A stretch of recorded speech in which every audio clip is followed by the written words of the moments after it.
In 2025, Pakistan's missile arsenal stands as one of the most mature and diverse in South Asia, designed to ensure deterrence against India, using both nuclear and conventional systems. Let's break down what's in Pakistan's missile toolbox. First up, ballistic missiles. The Shaheen series leads the pack. Shaheen-I and its improved cousin Shaheen-Aya are short-range ballistic missiles that can hit targets up to 900 kilometers away, packing a 1,000-kilogram warhead. Shaheen-2 stretches that reach to 2,000 kilometers, and Shaheen-3 goes even further, 2,750 kilometers, bringing India's farthest territories within range. Ababil stands out as a game-changer, with potential for multiple warheads, aiming to defeat Indian missile defenses. Next, cruise missiles. The Babur family includes ground-launched Babur 1A and Babur 1B with ranges of 700 and 900 kilometers, respectively, designed for precision and stealth.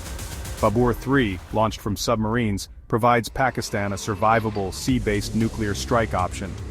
In the air, Ra'ad-I and the newer Ra'ad-2 can be launched from jets like the Mirage or JF-17, extending the strategic reach up to 600 kilometers. For battlefield scenarios, there's the Nasser, a tactical ballistic missile with a 70-kilometer range. It's designed for low-yield nuclear strikes to counter India's cold start doctrine.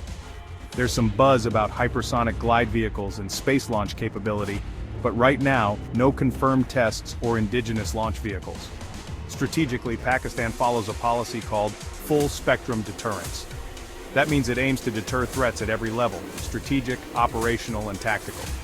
Pakistan relies on mobile launchers and survivable cruise missiles like Babur 3 for a credible second strike, instead of keeping everything on high alert.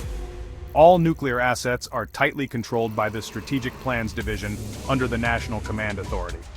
Command is highly centralized, with strict safety protocols and a focus on assured retaliation, not launch on warning. China's technical help has been key, especially for solid fuel technology, guidance, satellite navigation, and mobile launchers. But there are limits. Pakistan's cruise missiles lag behind India's BrahMos in range. There's no anti-ballistic missile shield, and multi-warhead tech like Ababil is still being evaluated. Plus, Pakistan's space and missile defense efforts remain underdeveloped compared to India or China.